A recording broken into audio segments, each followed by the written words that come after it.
I just want to say a few words about the god Brahma. Normally, we associate Brahma with Hinduism, and rightly so.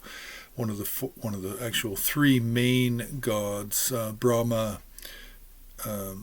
Vishnu, and Shiva. Of course, when you deal with Buddhism, then you're always trying to slip in Indra and others. But within Hinduism, it's really Brahma, Shiva, and Vishnu, and Brahma is far more abstract. Shiva and Vishnu are the much more subjective, relative, day-to-day gods of worship and ritual.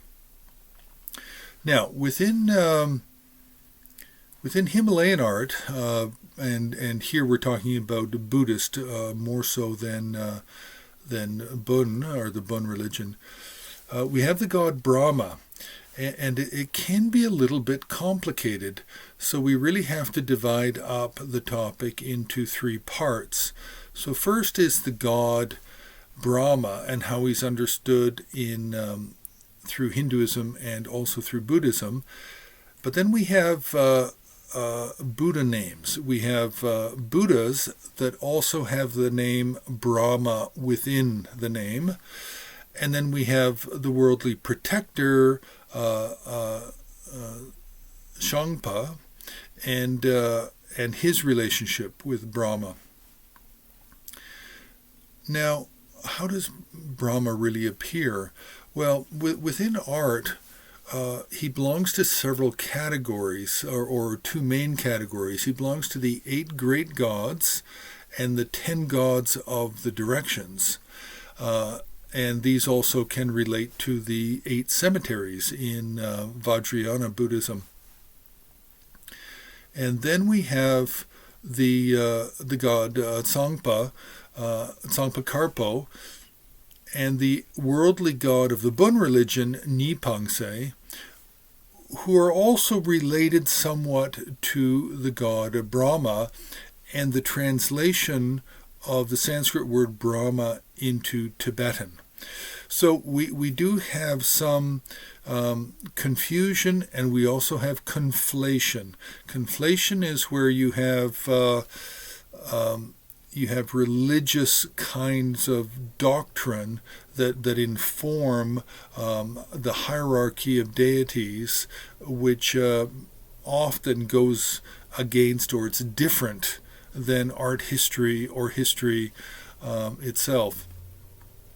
So within the 35 confession Buddhas within Buddhism, then there are 3 Buddhas that also have the name Brahma within their larger name.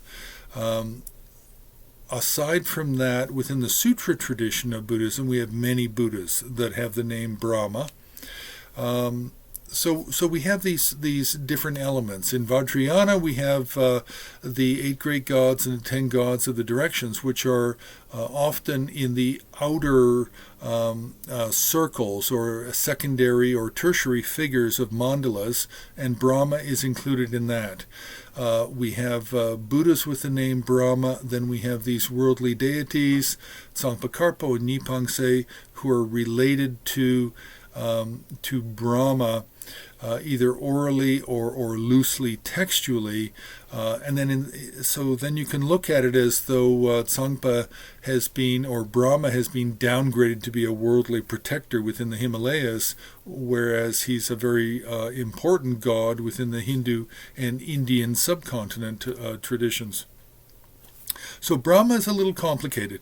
And then also with conflation, we also have the idea of, well, are the Buddhists actually importing the god Brahma, or are they just calling something else by the name Brahma, and it has a completely different meaning?